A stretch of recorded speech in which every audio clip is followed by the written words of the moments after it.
Assalamualaikum warahmatullahi wabarakatuh. Apa kabar rekan honorer se-Indonesia?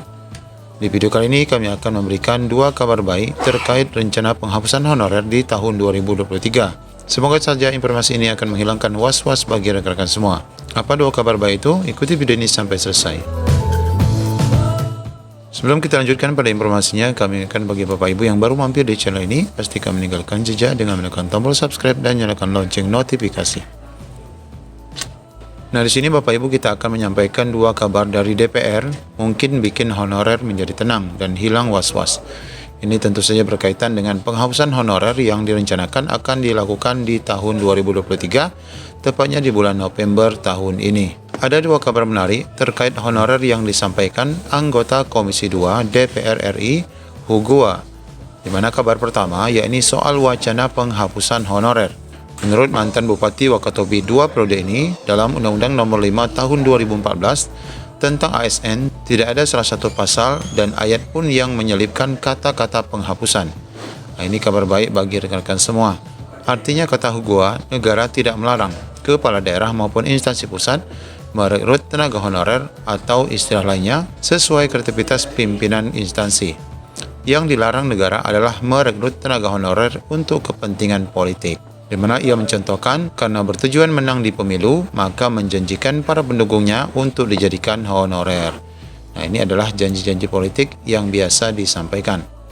Jadi, dari sisi undang-undang, enggak ada kata-kata penghapusan honorer, kata Hugua kepada JPNN.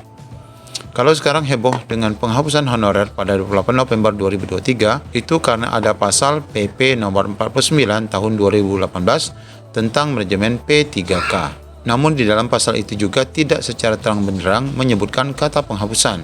Di dalam Undang-Undang ASN tersebut hanya menyebutkan bahwa ASN terdiri atas PNS dan P3K. Kemudian PP Manajemen P3K menyebutkan batasan waktu implementasi Undang-Undang ASN, yaitu sampai dengan 28 November 2023. Artinya, kata Hugua, per 28 November hanya ada PNS dan P3K. Lalu bagaimana dengan honorer yang tidak terangkat menjadi PNS dan P3K? Maka menurut Hugua mereka posisinya tetap ada. Nah, ini Bapak Ibu. Jadi sebenarnya tidak ada aturan yang menyebutkan bahwa honorer itu harus dihapus. Dari sejak dahulu honorer itu sudah ada sehingga tidak bisa dihapuskan honorer itu, cetusnya. Kalau ada pengaturan dari pemerintah, menurut Hugua setiap kepala daerah maupun pimpinan instansi tidak bisa dilarang untuk merekrut tenaga honorer yang benar-benar dibutuhkan. Lalu beliau mencontohkan seperti puskesmas pembantu di pedesaan yang membutuhkan tenaga bidan. Ketika ada SDM yang mempunyai kemampuan itu, maka kepala puskesmas bisa saja merekrut tanpa harus menunggu rekrutmen CPNS ataupun P3K.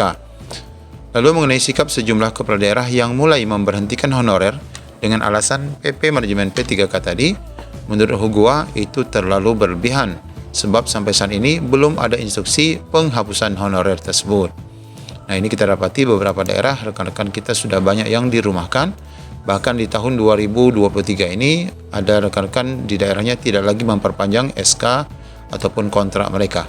Saya yakin pemerintah tidak akan melanggar amanat Undang-Undang ASN. Honorer itu akan tetap ada, apakah dengan nama ataupun istilah yang lain, tegasnya. Lalu kabar kedua adalah revisi Undang-Undang ASN. Walaupun tidak mau memberikan komentar banyak, Hugua menyampaikan pembahasannya akan ditentukan dalam rapat Prolegnas.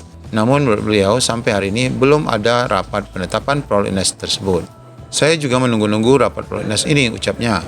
Untuk diketahui, revisi Undang-Undang ASN yang merupakan inisiatif DPR ini salah satunya mengangkat seluruh honorer menjadi PNS. Revisi Undang-Undang ASN ini sudah pun digaungkan sejak 2017 dan beberapa kali masuk dalam Prolegnas. Ya, kalau kita hitung dari 2017 sampai 2022, maka sudah berjalan 4-5 tahun Bapak Ibu, belum juga dikabulkan. Revisi ini pernah dibahas di era Menteri Pan-RB Cahyokumolo. Saat itu, almarhum Cahyokumolo menegaskan untuk pengaturan nasib honorer tidak perlu diatur dalam undang-undang dan cukup lewat peraturan pemerintah. Nah, mekanisme saat itu ada 3, di mana saat itu khususnya rekan-rekan honorer K2 diangkat menjadi PNS lewat seleksi. Jika tidak lulus PNS, maka diikutsertakan dalam seleksi P3K. Apabila tidak lulus lagi, maka honorernya dikembalikan kepada Pemda. Pemda diberikan kewenangan menyelesaikan honorer. Jika tetap dipekerjakan, maka gaji yang diberikan harus setara UMR. Jadi jelas di sini tidak ada perintah diberhentikan secara massal.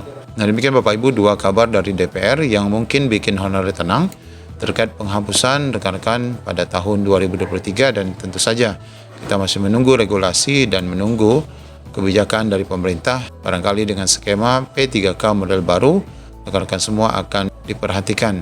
Ya, semoga saja semua kebijakan mensejahterakan honorer. Demikian informasi singkat dari kami. Assalamualaikum warahmatullahi wabarakatuh.